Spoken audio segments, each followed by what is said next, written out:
Details of a £118,000 grant given to a firm later implicated in the British steel pensions scandal must be released by the Welsh Government. The Information Commissioner rejected claims this would damage the commercial interests of Celtic Wealth Management. The decision followed a complaint by a BBC Wales journalist after the Welsh Government refused to release the information requested.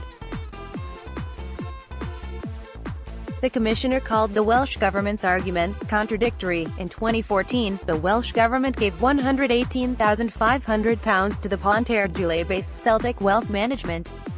The company was one of those accused of cold-calling members of the British Steel pension scheme once they had to move to a new scheme, transfer to a private pension or enter the Pension Protection Fund. From 2017, it received money from financial advisors for referring those members to them.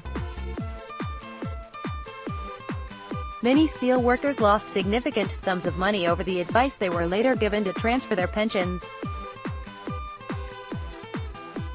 A Commons committee called such cold-calling firms vultures and parasites in its report into the scandal.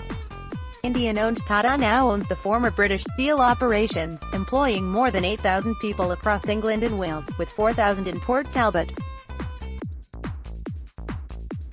But those numbers are dwarfed by the 100,000 retired workers who are enrolled on its pension scheme, with Tata saying it would become insolvent if it continued sponsoring it.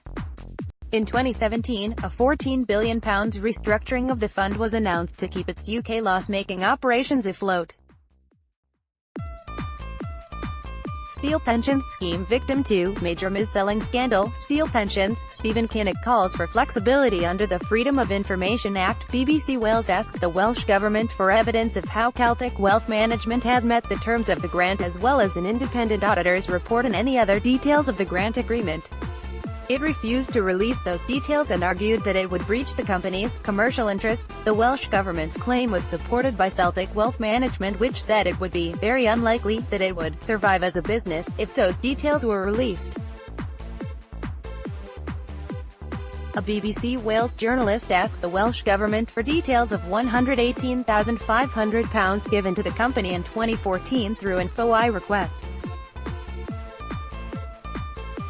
The request asked for evidence of how Celtic Wealth Management met the terms of the grant, as well as an independent auditor's report and any other details of the grant agreement. In refusing, the Welsh Government said releasing this information would put commercially sensitive information in the public domain, benefiting the firm's competitors.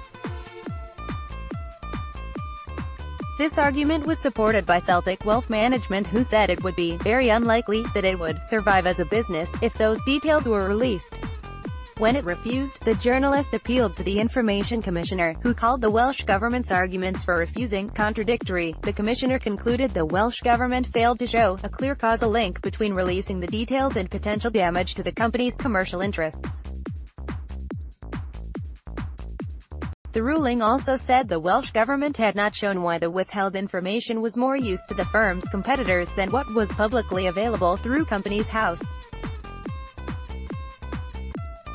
The Commissioner called the submission by Celtic Wealth Management poor and unfocused. The ruling also concluded that the Welsh Government had contradicted itself. It was arguing both that the withheld information contained nothing which would shed light on CWM's business methods, and that disclosure would be so damaging to CWM's reputation that it would be likely to threaten the company's very survival, the decision states.